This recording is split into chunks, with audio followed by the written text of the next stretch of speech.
de Saint Bernard de Clairvaux, qui est un très grand thaumaturge, un admirable prédicateur, un fabricant de bons papes, et en même temps un homme qui a su louer la Vierge superbement.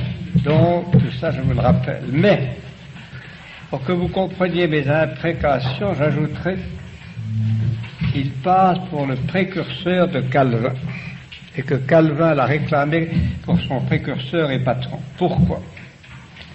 Et c'est là où je me sépare respectueusement de Saint Bernard de Clairvaux. Il a eu avec les Clunisiens une épouvantable querelle, car il leur reprochait leur luxe et leur dissipation. Il ne pouvait admettre qu'ils changeassent de chemise tous les mois, jugeant que c'était là un raffinement scandaleux. Et quelques autres de ce genre. Saint Bernard également ne pouvait tolérer, bien qu'elle fût sublime, cette merveilleuse architecture clunisienne, et c'était un des sujets, un de mes griefs les plus graves. Il est arrivé à créer un style nouveau qui, dans son genre, est très beau, mais que moi j'aime beaucoup moins, qui est le style cistercien, sur lequel Madame la Marquise de Maillé-la-Tour-Landry a fait un très beau livre en 2 volumes. Mais ces églises, si vous voulez prendre Pontigny, sont d'une nudité et d'une sécheresse qui préparent les temples calvinistes. En dehors de cela, il s'est montré extrêmement dur avec Abélard, et il s'est montré dur dans d'autres occasions où, au contraire, Pierre le Vénérable, l'abbé de Cluny, était un homme ouvert et bon, car c'est en fin de compte à Cluny que ce pauvre Abélard, qui avait été privé de ce à quoi Luther tenait tant, a fini sa vie entouré, je ne dirais pas de respect, mais du moins de pitié. Et pour vous dire jusqu'à quel extrême d'ascétisme Saint Bernard, c'était un saint homme, je vous le rappelle, a été, il semble être mort du fait que pendant les dernières années de sa vie, il ne mangeait guère que les herbes et les racines d'herbes qu'il ramassait autour de lui. Je l'admire, mais encore une fois, maintenant vous avez compris pourquoi. Sur certains points, je me permets de le critiquer, car je n'admire pas non plus Calvin. Calvin était pourtant quelque chose d'estimable, puisqu'il était un gars de Schnorr. Je ne sais pas si vous savez ce que c'est qu'un gars de Schnorr. Toutes les personnes qui sont nées dans la région nord de la France ont droit au titre de gars de Schnorr. Eh bien, Calvin étant né à Noyon, qui était une ville du nord de la France, le 10 juillet 1509, était un gars de Schnorr, mais on ne l'aurait pas pris pour un gars de Schnorr, on l'aurait pris pour un méridional. Il avait un grand nez tout droit, de grands yeux noirs,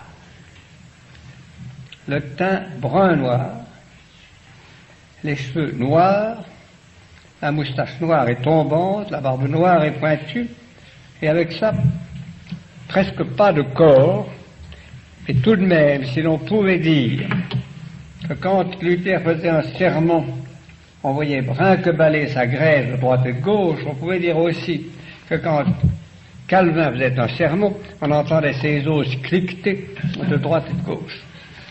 Donc vous le voyez, c'était absolument l'antithèse entre les deux hommes. Et après tout, il a d'abord commencé par être un petit enfant. Il a été un petit enfant d'une famille riche, heureuse et fortunée. Car Noyon est dans une région riche, une région de belle culture. Et la cathédrale de Noyon, le chapitre de la cathédrale, possédait beaucoup des terres autour de cette cathédrale. Donc, le chapitre était fort riche.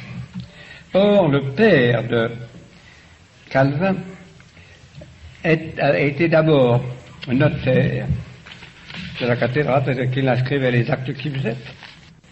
Ensuite, greffier de l'officialité, c'est-à-dire greffier de leur tribunal religieux.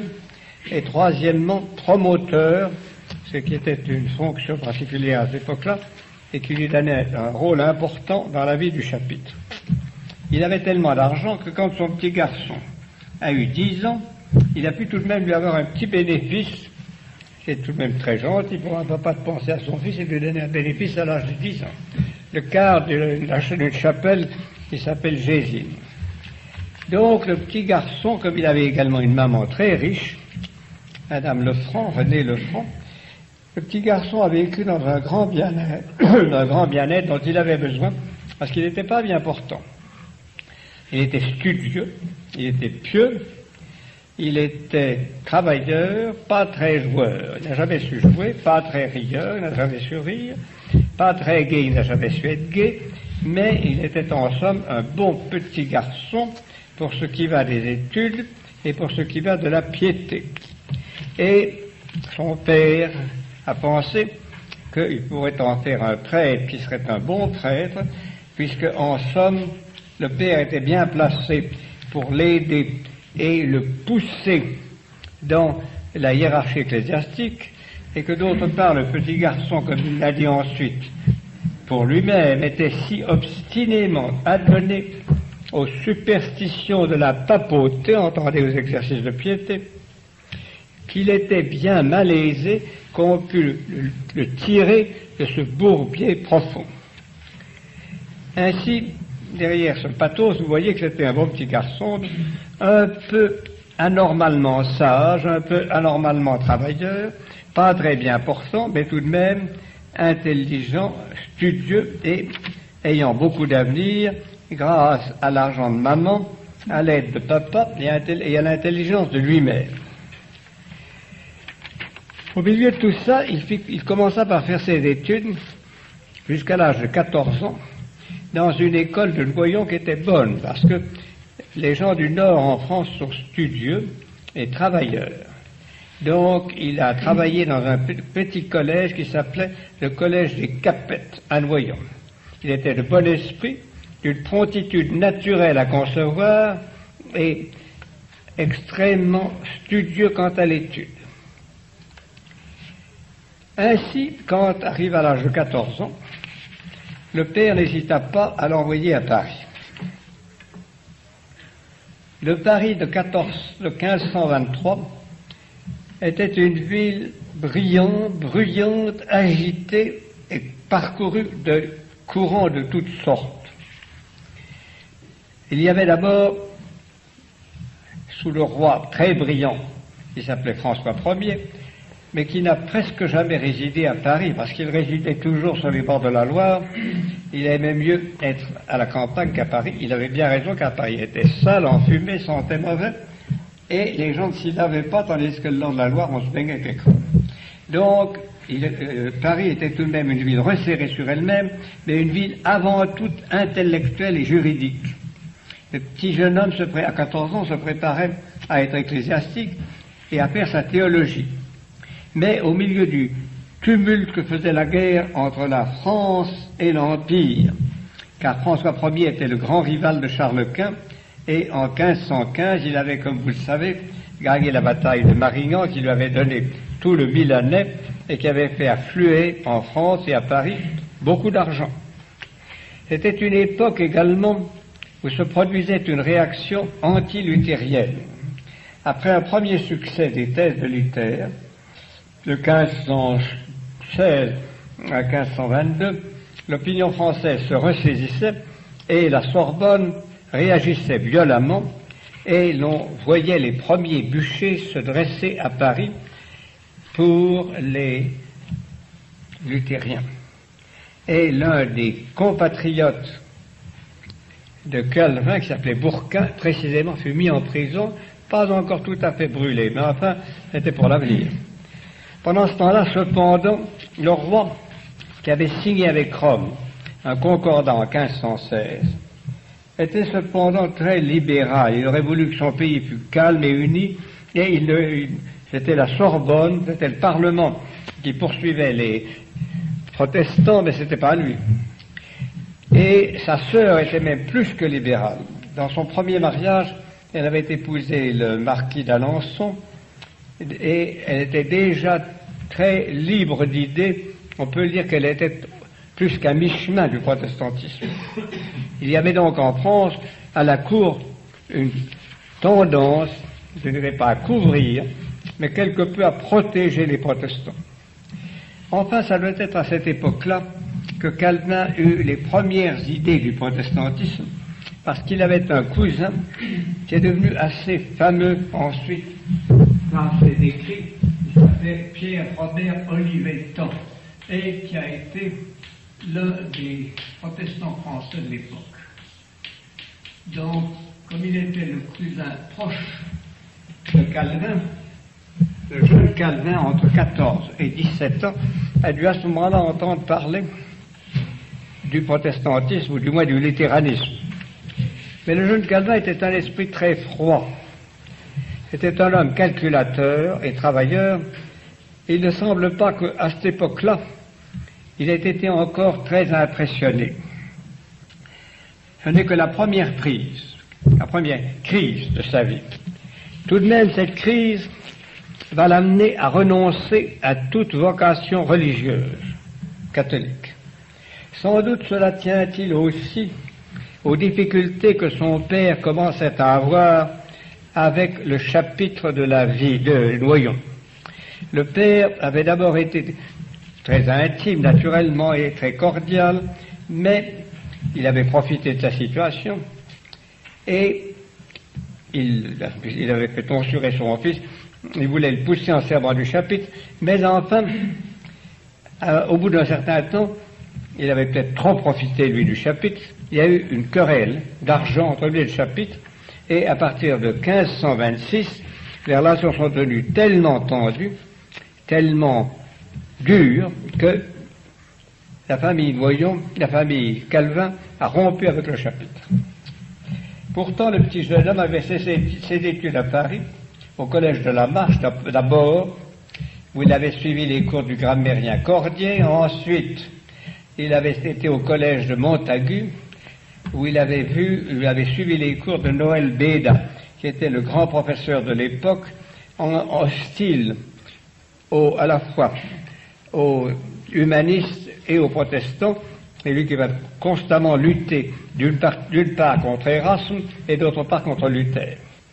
Et là, il avait lu d'un Scott, Saint Bonaventure et Saint Thomas d'Aquin, dont il avait profité moins pour son esprit que pour son mécanisme, car si vous étudiez les livres de Calvin, vous verriez que le mécanisme mental de Calvin est un mécanisme mental très scolastique. Donc, il avait beaucoup appris. Et son père avait réussi, malgré sa brouille avec le chapitre, à lui procurer une cure, le bénéfice d'une cure à Saint-Martin de Marteville, qu'il changea en 1529 pour une plus grasse à Pont-l'Évêque. C'était un jeune homme grave, sévère, travailleur, quelquefois sombre, mais toujours très digne et très pieux. Seulement, à ce moment-là, il quitte donc complètement la théologie, qu'il avait étudiée assez sérieusement, et il commence à faire son droit. C'est le moment où il se lance dans une autre voie, comme s'il allait devenir un juriste qui, à cette époque-là, rapportait beaucoup d'argent. Il commence à se tourner également à se tourner vers le protestantisme. Car il voit de plus en plus les milieux protestants et il fréquente les professeurs protestants. Après avoir été à Paris, il quitte Paris pour aller à Orléans. À Orléans, là, après avoir été un peu malade et été à Noyon, il rencontre celui qui a décidé de son orientation morale, qui s'appelle Melchior Bolmar.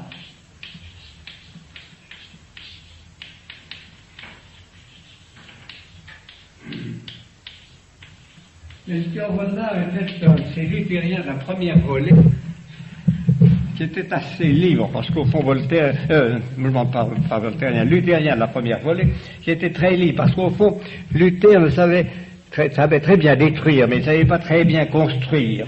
Et Luther était un intuitif, et Luther ressemblait à un tribun qui en porte et entraîne les foules. Il n'était pas le contraire de Savonarola, mais comme Savonarola, beaucoup moins créateur que Savonarola, lequel ressemblait en même temps à Voltaire et à Calvin. Donc, Luther avait créé une première volée de professeurs et de prédicateurs qui se croyaient tous aussi savants que des papes, qui avaient la même autorité que des papes, mais qui chacun avait sa petite doctrine en marge de celle de Luther. Volmar avait la sienne, mais Volmar était un homme extrêmement doué, et c'était un merveilleux professeur de grec. Or, l'esprit de Calvin était un esprit très curieux, beaucoup plus curieux, beaucoup plus approfondissant que l'esprit de Luther. Et il s'est donc entiché de Volmar, et il a suivi Volmar. Et il a été avec Volmar à Bourges, cette très belle ville, vous savez, qui avait été ornée, enrichie par le séjour de Charles VII quand il était dauphin, avant que n'apparût Jeanne d'Arc, et qui est une ville encore maintenant extrêmement belle, pleine de monuments. C'est donc là que Luther a pris conscience de sa révolte, en même temps qu'il apprenait le grec d'une façon très approfondie, car il sut très bien le français naturellement, le latin, le grec et un petit peu d'hébreu, pas assez pour l'écrire couramment, mais assez pour le lire dans la Bible. De tout cela, il ressort, voyez-vous, qu'il était en même temps entré dans le protestantisme et qu'il était déjà quelque chose comme un érudit. C'est dans cette France du XVIe siècle, à la fois protestante, érudite, catholique, conquérante, pleine de vie, pleine d'animation, passionnément épris de l'art et de la beauté intellectuelle, qu'il s'est développé. Donc, à ce moment-là, il se rapproche du protestantisme. Et Melchior Volmar lui donne l'habitude de la négation, puis c'est une époque où l'Occident subissait beaucoup l'influence germanique. À Spire, en 1529, les princes allemands étaient venus réclamer à Charles Quint la liberté pour le protestantisme. Ils avaient même formulé plus nettement que Luther le côté positif du protestantisme.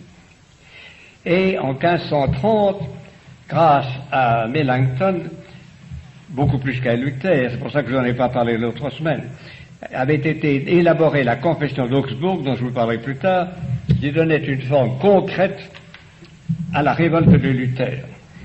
Tout cela impressionnait le jeune homme. Et Calvin, qui était un esprit systématique, un homme d'ordre au fond, se rendait compte du désordre et du besoin d'ordre qui existait parmi les réformés. Car la querelle entre Luther et Zwingli, les querelles entre Zwingli, Bucer et Luther, toutes ces polémiques contradictoires, distrayaient les forces des réformés et les empêchaient de faire un bloc solide en face de l'affirmation catholique et de la tradition catholique. C'est cela dont Luther ne s'était jamais rendu compte, mais c'est cela dont Calvin se rendit compte. Et sa révolte mentale ne fut pas, comme la révolte de Luther, une révolution de bouillonnement, ce fut une révolution de réflexion. Chez lui, sous l'influence de Volmar, il a senti qu'il y avait place dans le mouvement nouveau pour quelqu'un de radicalement différent de Luther. Il a senti qu'il pouvait être lui aussi un prophète, et un prophète de l'ordre dans la révolte au lieu d'être un prophète du désordre dans la révolte. C'est à partir de ce moment-là et d'une façon très systématique qu'il s'est mis à se construire lui-même, car il se rendait bien compte qu'il n'était pas encore l'homme qu'il voulait être et l'homme qui seul serait capable de réaliser son programme. Donc, il a continué à étudier. Il reste froid. Il retourne à Paris. Et cette fois-là, il ne fait plus ni du droit, ni de la théologie. Et il se met à faire de la littérature, avec Danès et Bataille, qui étaient des humanistes fameux. C'est également le moment où il écrit son premier travail en latin. C'est une étude sur un essai de Sénèque. Et cette étude convenable elle n'est pas tout à fait remarquable. C'est une étude d'un bon élève, d'un bon professeur, mais il n'y a rien là de très original. C'est son latin est bon, sa pensée est nette, mais elle n'est ni très originale, ni très forte. À cette époque-là, François Ier, qui, une fois que je vous le redis, étant un roi militaire, mais pacifique à l'intérieur de son royaume, il avait besoin de l'unité de son royaume, François Ier avait conçu un grand plan. Il voulait réconcilier, les réformer avec Rome. Et comme il était en assez bons termes avec le Saint-Père, qui à ce moment-là était brouillé avec Charles Quint, il espérait, en utilisant les réformés les plus sages, et le plus sage et réformé, celui qui était peut-être le plus intelligent et le plus constructeur, était un homme qui était prédicateur de Strasbourg et qui s'appelait Martin Bucer. Donc, François Ier, en se servant de Bucer, espérait arriver à un modus vivendi qui réconcilierait les calvinistes, les luthériens avec le Saint-Siège et qui empêcherait les querelles de devenir aussi sanglantes qu'elles menaçaient de l'être et qui empêcherait l'État, qui permettrait à l'État de ne pas prendre position avec la violence qu'il serait obligé de prendre dans d'autres cas. Profitant de cette période de calme, en ce moment-là, Calvin a voyagé. Il a été à droite et à gauche et il s'est rendu compte davantage de ce qu'était la France. Car après tout, il connaissait bien le nord, la région de Noyon, et il connaissait Paris, mais il connaissait les bords de Loire, mais il ne connaissait pas du tout ce qui était sur les bords de Loire. Chez Volmar, il avait vu un petit garçon très gentil, il s'appelait Théodore de Bèze, il devait le retrouver plus tard. Mais c'était très amusant, mais c'était pensable, ce n'était rien encore. Donc, il s'est mis à voyager pour se mettre au courant du pays, pour se renseigner sur les êtres et les gens. Au milieu de tout ça, et malgré son orientation, il gardait encore une sorte de respect pour l'Église. Il gardait pour l'Église un sentiment très profond et très étrange. C'était une sorte de peur de s'engager contre elle. Mais enfin, il va à droite et à gauche, il va à Poitiers, il va à Angoulême, où il avait un ami, puis ensuite il revient à Paris pour travailler. Et là, il prépare un grand discours qu'il ne devait pas prononcer lui-même, mais qui devait être prononcé par le recteur de la Sorbonne, qui s'appelait Coq.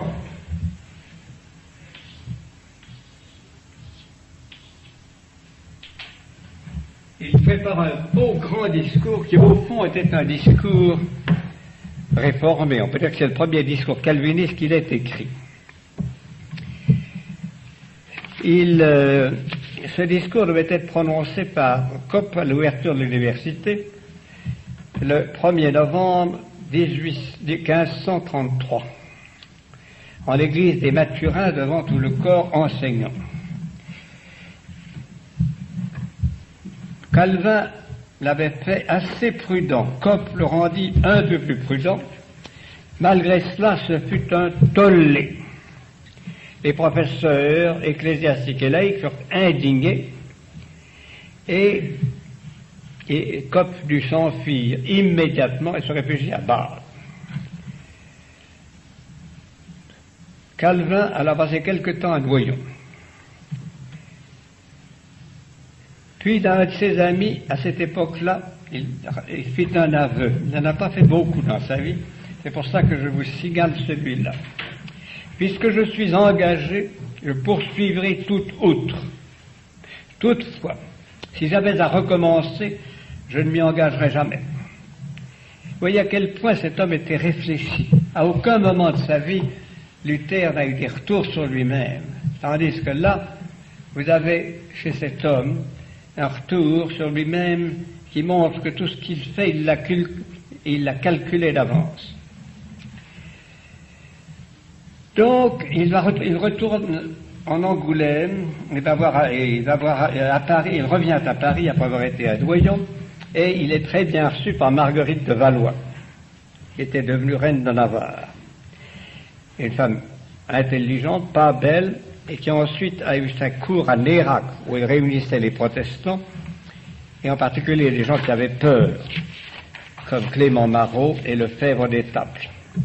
C'est là qu'elle reçut également Calvin, qui fréquenta tous ces gens distingués. Puis il va en Saintonge voir un de ses amis, Louis du Tillet, qui était curé de Cleux, auprès d'Angoulême, et il va à Angoulême aussi. À cette époque-là, il écrit un livre, ce premier de ses grands livres, qu'il a écrit, le Psychopannychion.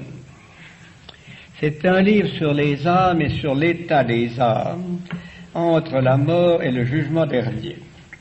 Certains théologiens soutenaient qu'entre la mort et le jugement dernier, les âmes dormaient. Calvin n'admet pas cette hypothèse et pense que les âmes ne dorment pas. Et donc il a fait 150 pages très savantes en latin sur ce sujet. Mais en même temps, il prépare son grand livre, celui pour lequel il voulait avoir un bon style et une érudition complète.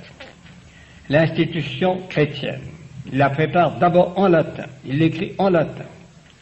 En même temps, il fait de la propagande protestante à droite et à gauche. Après un séjour chez Marguerite d'Angoulême, à Marguerite de Valois, à Nérac, il retourne à Noyon en mars 1934. Et, décidé cette fois-ci à s'engager à fond, il résigne ses bénéfices. Puis à la cathédrale, au cours d'un office, il proteste, d'où tumulte, et on le met en prison, dans la prison du chapitre. Il est libéré le 3 juin et remis en prison le lendemain, où il reste jusqu'au 5 septembre. Aussitôt, il part pour Paris, où il revoit ses amis, où il organise ce qu'il veut faire, et il repart pour Poitiers, où il fait une propagande intense. Seulement à ce moment-là, s'était produit un événement qui changeait tout en France. Cet événement tragique, voulu par la violence protestante, c'est l'affaire des placards, le 18 octobre 1534.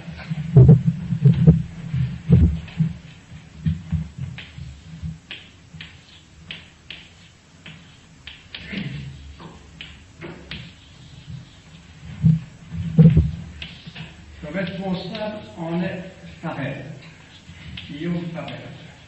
C'est le plus excité des protestants, qui était originaire des environs du Cap. Pendant la nuit qui précédait donc ce jour-là, à Paris, à la porte de toutes les églises, à la porte de chez tous les notables, sur la table de nuit du roi, et dans toute la région de la Loire, furent affichées des affiches imprimées par les soins de Farel, qui n'étaient qu'une série de blasphèmes, en particulier et surtout contre la messe. Le texte était d'une violence si malpropre que je ne veux pas vous en citer une seule phrase. Il en résultait que la messe était une imposture, que la messe était une infidélité, que la messe était une trahison du Seigneur, etc., etc., etc. En même temps qu'on répandait des chansons grossières contre la messe et le pape, il y en a une, également je ne vous en dirai que le refrain parce que les couplets sont dégoûtants. Le refrain c'était Harry Harry Lan, Harry Harry Lan, Harry Bourrico. Et tout était comme ça, sur ce ton de grossièreté rurale. C'était pour faire une propagande qui fut aussi grossière que possible. Donc, la réaction fut immédiate. Le soulèvement des catholiques dans tout Paris fut un tollé, et le roi fut tellement indigné qu'il ordonna une grande procession dès le dimanche suivant, où lui-même suivait pieds nus le Saint-Sacrement, à travers toute la ville. À partir de ce moment-là, les huguenots, les protestants qui avaient profitaient d'une certaine tolérance ne rencontrèrent plus aucune tolérance. Et Calvin s'en rendit compte. Tout l'attirail du pouvoir s'oriente contre les protestants qui deviennent les ennemis de l'ordre public. Alors avec son ami Louis du Tillet, il file vers Bâle, puis à Nancy et Strasbourg, où il voit le prédicateur Bucer. Pour ne pas être pris, il se cachait sous le nom de Marcianus Lucanius. Et pendant ce voyage, il fit une halte assez longue à Strasbourg où il prêcha, il termina son livre. Le 23 août 1935, il signait l'épître à François Ier. C'est un livre qui fut le noyau de sa vie, de sa carrière, de sa pensée, et on peut dire l'expression la plus fidèle de son être. Ce livre, pour vous donner une idée de l'importance qu'il y attachait, il le publia, la première édition, en mars 1936, à Bâle. Elle ne comprenait que 6 chapitres. Durant sa vie, il donna 6 autres éditions. Et la dernière, celle de 1559, qui était l'édition définitive, comprenait 80 chapitres en 6 livres. La première édition française ne fut publiée qu'en 39. Et ensuite, etc. Pour vous donner une idée de l'attitude mentale de Calvin, je ne veux pas encore vous décrire exactement sa doctrine parce qu'au fond, elle s'est faite petit à petit et elle s'est complétée durant son séjour à Genève en face des réalités et des difficultés de la vie. Mais dans ce livre-là, dans la première édition, il y a pourtant un point qui est le point pivot. Calvin, comme Luther, accepte la profession de foi de Nicée et celle de saint Athanase. C'est ça, au point de vue foi, il les accepte toutes les deux. Ensuite, il part des affirmations de Luther, c'est-à-dire le salut par la foi et l'inutilité des œuvres. Mais il va se séparer de Luther sur 2 points capitaux qui sont les sacrements et qui sont l'organisation de l'Église. Pour ce qui est des sacrements, Luther et encore bien plus Melanchthon s'étaient rapprochés de l'Église catholique. Vous savez que Luther affirmait la présence divine, concrète, du corps et du sang de notre Seigneur Jésus-Christ, mais dans une hostie où pourtant la substance du pain subsistait. C'était ce que l'on appelait la théorie de l'impanation, je vous l'ai dit l'autre jour. Pour Calvin, ce n'est pas cela. Pas plus que Calvin accepte la théorie de Zwingli, pour laquelle la scène est simplement un symbole qu'il faut évoquer. Voici comment il parle dans son livre de la scène. C'est en cette mesure, qui est la scène, par ce signe et par ce sceau, que le Christ nous fait participants de son corps et de son sang. Le pain et le vin sont signes visibles, lesquels nous représentent le corps et le sang, mais que ce nom de corps et de sang leur est attribué pour ce que sont comme instruments par lesquels le Seigneur Jésus nous les distribue. Donc, en un sens spirituel, nous recevons vraiment le corps et le sang de notre Seigneur Jésus-Christ, puisque le Seigneur nous y représente la communion de l'un et de l'autre. Il faut éviter d'approcher de ce Saint-Sacrement avec mépris et nonchalance. Vous voyez la position ambiguë et du reste contradictoire de Calvin. Pour lui,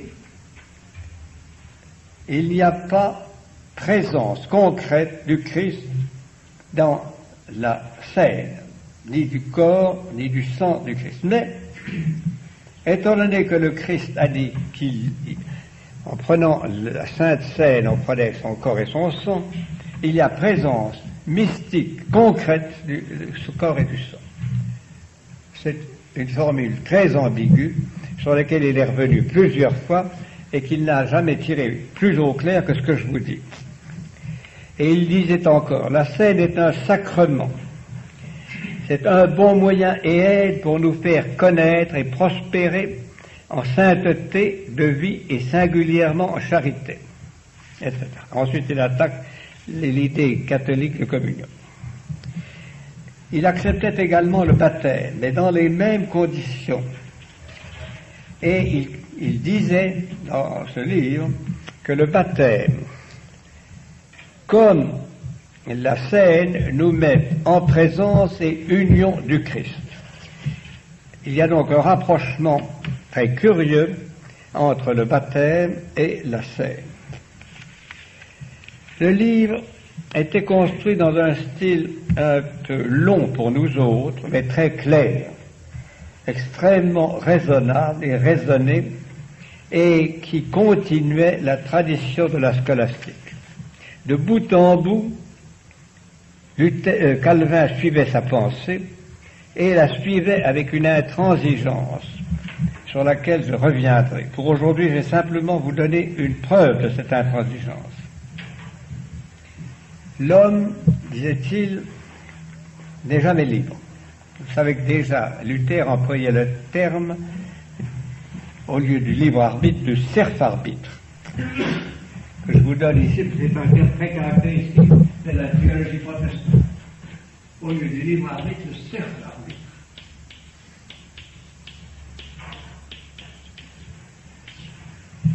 Donc, j'en viens à Calvin. Calvin disait, les hommes sont entièrement entre les mains de Dieu.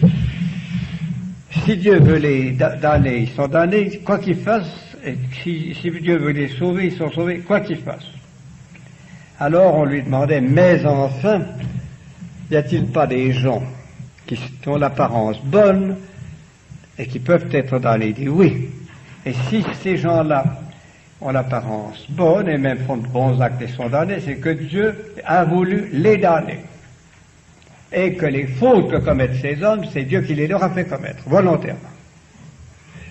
Donc, vous voyez, il acceptait de donner à Dieu la responsabilité des actes mauvais chez les hommes.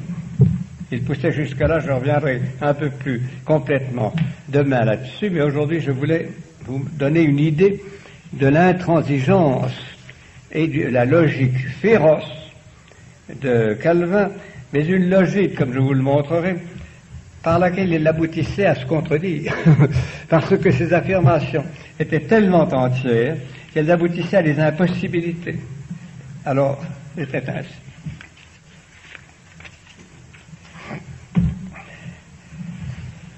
Luther, ayant écrit ce livre, eut un immense succès.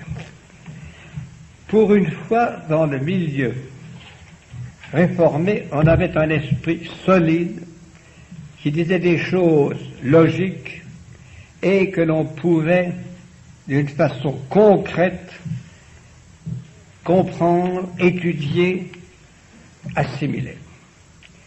Toute sa doctrine était donc là. Après avoir publié ce livre en très beau style, en très grande force logique, le nœud de sa vie, pour se reposer, il alla chez la duchesse Renée d'Este à Ferrare. Celle-ci était la fille de Louis XII. C'était un bel esprit, et c'était un bel esprit qui flirtait avec les réformés. Elle accueillait à sa cour des réformés tant que son mari le supportait, et puis quand le mari ne supportait plus, tout le monde l'emporte. Donc Luther fut d'abord très bien reçu, Calvin fut d'abord très bien reçu, et se reposa quelque temps, et puis un beau jour, sans tambour ni trompette, il dut partir. Heureusement pour lui, François Ier, essayant toujours de raccommoder les gens, car toute l'œuvre des Valois jusqu'à un certain point a été une œuvre pour raccommoder des gens, mais à l'édit de Lyon avait essayé de tolérer les protestants pourvu qu'ils ne fassent pas de désordre. Il rentra donc en France et il en profita uniquement pour liquider tous ses biens et pour préparer sa grande action. Il rentre en Suisse avec son frère Antoine et sa sœur Marie. Donc il n'avait plus aucun lien avec la France, il était libre, il avait de l'argent et il pouvait faire ce qu'il voulait. Avec son frère et sa sœur, ils vont d'abord à Lyon, surveiller une édition de son livre, et puis il veut aller à Bâle en passant cette fois-ci par Genève, qu'il ne connaissait pas. Il était à l'auberge,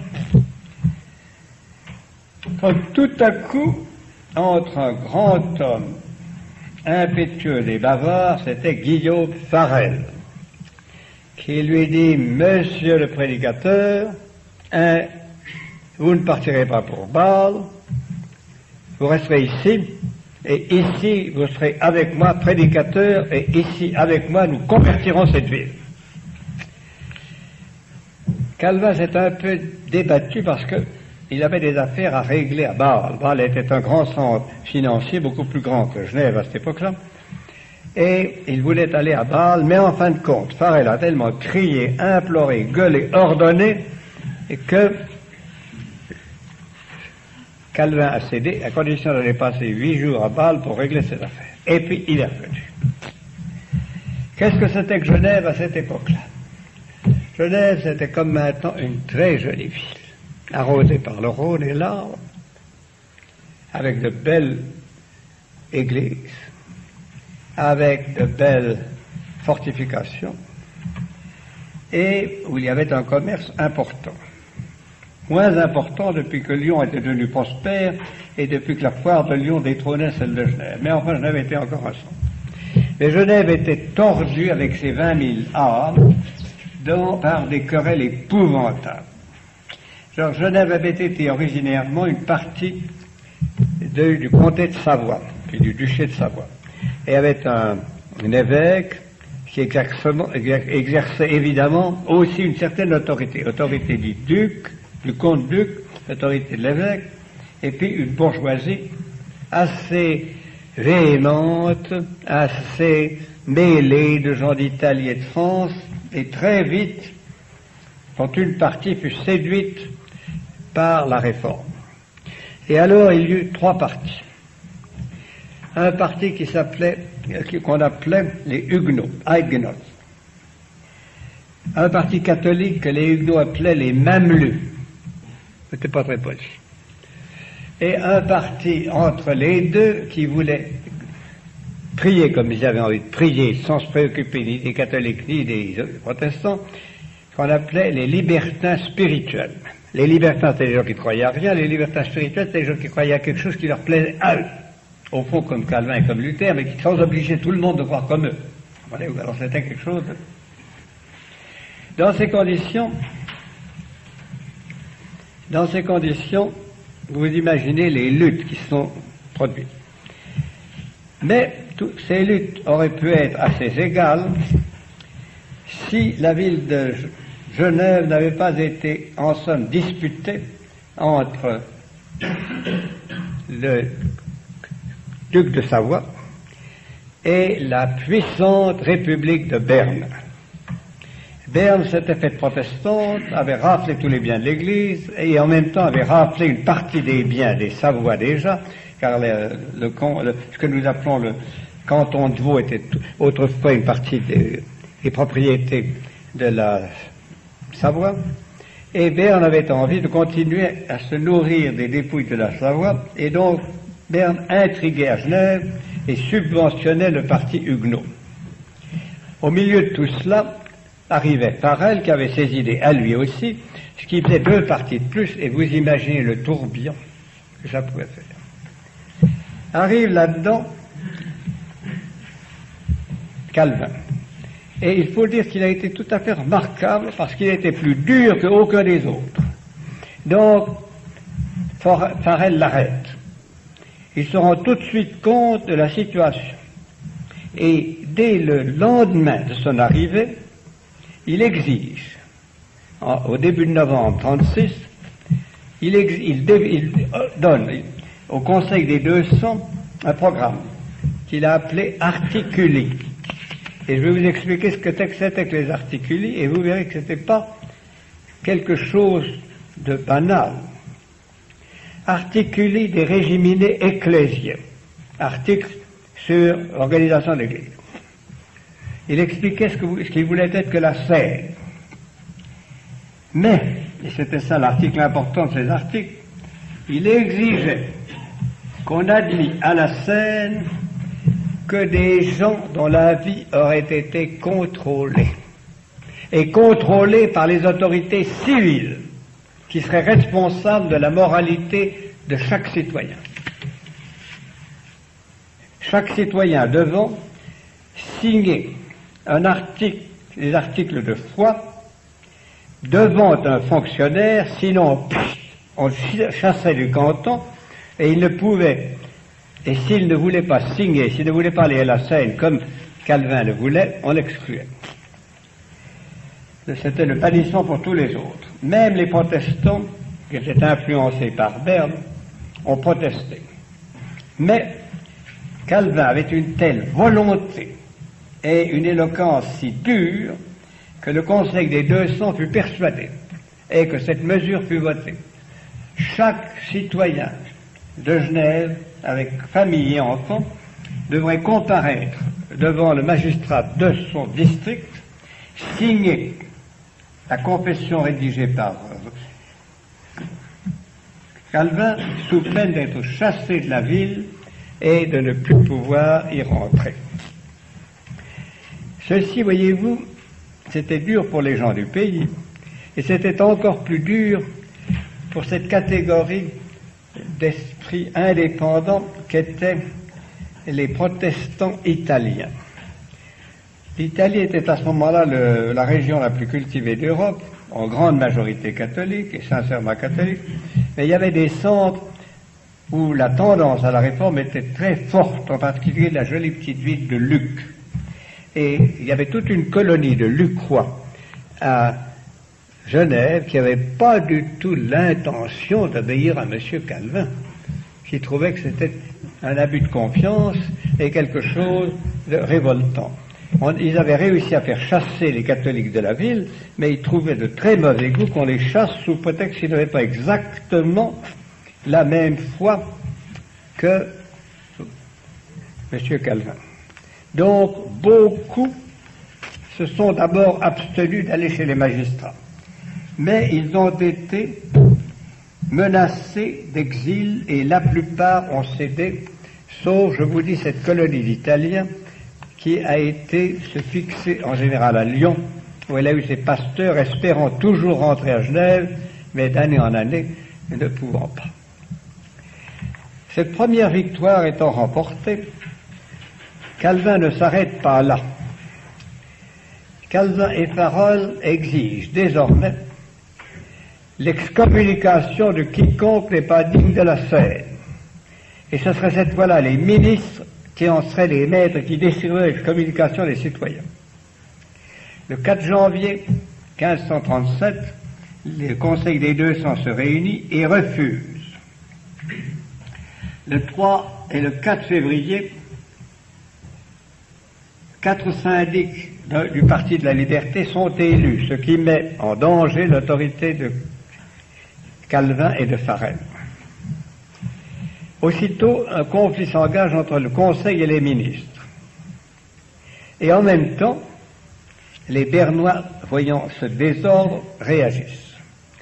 Les Bernois avaient installé à Lausanne un prédicateur qui lui aussi se croyait être un petit pape et qui avait sa doctrine à lui, à laquelle il tenait beaucoup.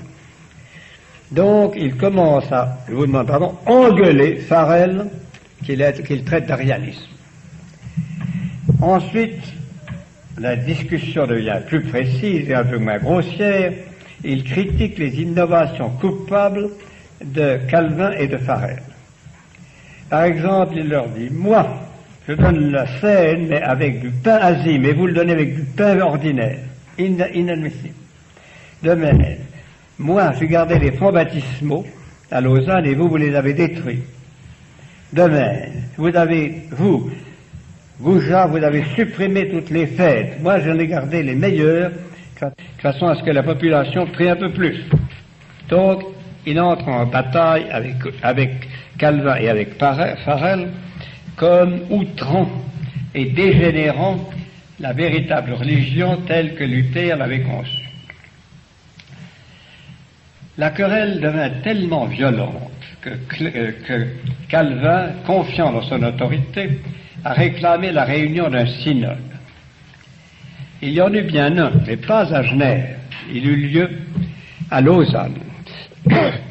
Et avant de leur donner la parole, on a employé un procédé très classique des protestants de cette époque-là. On a exigé qu'ils se rallient aux opinions des autres. Alors, ils n'ont rien dit du tout. Ils ont refusé. Ils n'ont pas parlé. À Pâques, le 21 avril 1538, il y a eu des troubles à Genève, dans l'église, qui était de Saint-Pierre, où prêchait Calvin, et des troubles dans l'église où prêchait Farel. Des troubles graves. Les gens en sont venus aux mains et se sont battus. Le 22, le Conseil des 200 a voté l'exil de Calvin et de Farel, avec un troisième qui était leur partisan qui s'appelait Courreau. Et le Conseil général, qui a fait du zèle, a ajouté à ce mot, au mot bannissement immédiat de la ville de Genève et de ses territoires, pour le jour même. Il a donc fallu que Calvin, Farel et Courreau quittent la ville immédiatement. Ainsi, la première expédition de Calvin, qui avait commencé avec éclat, se termine de la façon la plus piteuse. Elle se termine de la façon la plus piteuse parce que il s'est heurté à une autorité politique sur laquelle il n'avait pas d'accès, à l'autorité politique toute puissante de Bâle, car il ne faut pas avoir d'illusions. La réforme en Suisse s'est faite à coups de bâton et à coups d'épée. Si les troupes de Berne n'avaient pas été les plus fortes, les mieux armées, les plus dures, la zone devenue protestante en Suisse serait beaucoup moins grande. Et quand les cantons centraux catholiques se sont armés, la réforme a cessé de s'étendre. Zwingli cherchait à imposer à toute la Suisse par la force, par la guerre, par des batailles acharnées, la religion qu'il prêchait. Il la prêchait avec sa langue et il la prêchait avec ses bras et ses bâtons et ses épées. Le résultat fut inégal puisque, pour lui du moins, il fut tué par un capitaine, je crois, Uranem. Ainsi, Calvin ne s'était pas rendu compte de cela en entrant en Suisse. Ce fut une dure expérience, mais elle lui servit. Parce que lui et Farel commencèrent par aller se réfugier dans la ville de Zurich. Zurich n'avait pas la même puissance politique que Berne. Mais Zurich avait une puissance commerciale encore plus grande. Zurich était en somme la métropole au point de vue économique de la Suisse germanique, et c'est son négoce qui procurait du bien-être à toutes les villes des environs et en particulier à Berne. Donc l'autorité pratique de Zurich sur Berne et l'autorité intellectuelle du même coup, car les deux choses sont très souvent liées, l'autorité de Zurich sur Berne était considérable. Donc, arrivé là, Farel et surtout Calvin se mettent à prêcher, se mettent à voir les bourgeois importants, se mettent à voir les prédicateurs importants et au bout de quelque temps réussissent à les persuader que c'est eux qui ont la bonne cause, que c'est eux qui représentent véritablement l'avenir de la réforme dans l'ouest de la Suisse, en face du catholicisme menaçant de la France. Ce séjour à Zurich fut une grande adresse au lieu d'être retourné à Bâle où il n'aurait rien fait d'efficace. Parce qu'au bout de quelque temps, les autorités de Zurich entrèrent en contact avec les autorités de Berne et firent comprendre aux autorités de Berne qu'il y avait eu une erreur de leur part de chasser Calvin de Genève et de réclamer avec autant d'acharnement le conformisme entre la religion de Berne et la religion de Genève. Qu'au contraire, s'ils voulaient que la réforme se maintint à Genève, il fallait accepter que ce fût Calvin lui-même qui définit la forme et qui définit l'organisation et qui en devint le patron. C'est dans ces conditions que l'exil de Calvin se transforma en une opération très heureuse. Et c'est cela qui vous montre les diverses qualités de ce Calvin encore jeune, mais déjà engagé à fond. Calvin a un acharnement et une précision dans la polémique qui lui donne une supériorité sur tous les autres prédicateurs. Armé de son livre et de ses définitions, subtiles à la vérité, il arrive à confondre et à intimider des esprits plus lourds, moins souples et moins fins que le sien. Et il arrive à donner l'impression qu'en face des théologiens catholiques qui restent très menaçants et que lui connaît très bien puisqu'il a étudié d'une façon assez précise saint Thomas, c'est lui qui est en somme l'avenir de la réforme dans les régions où la lutte est la plus dure.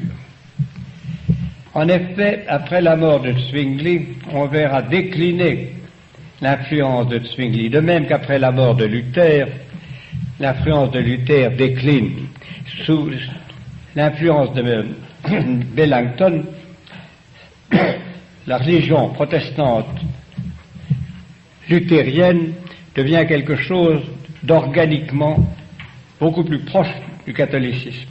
Il y a des évêques, il y a des curés, il y a toute une liturgie très belle, des chants très beaux, et il y a un ton qui rapproche à beaucoup de points de vue le luthéranisme du catholicisme, et qui crée entre la conception réformée de l'Allemagne et celle de la Suisse un abîme.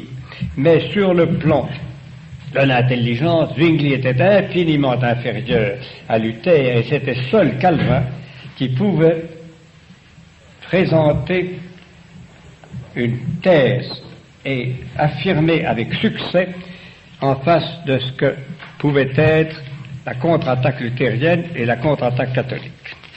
Je vous montrerai demain comment, ayant ainsi préparé la conquête définitive de Genève,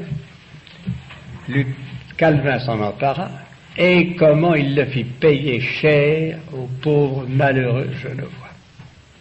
Avez-vous quelque chose à me demander, messieurs? Je suis votre serviteur pour une minute.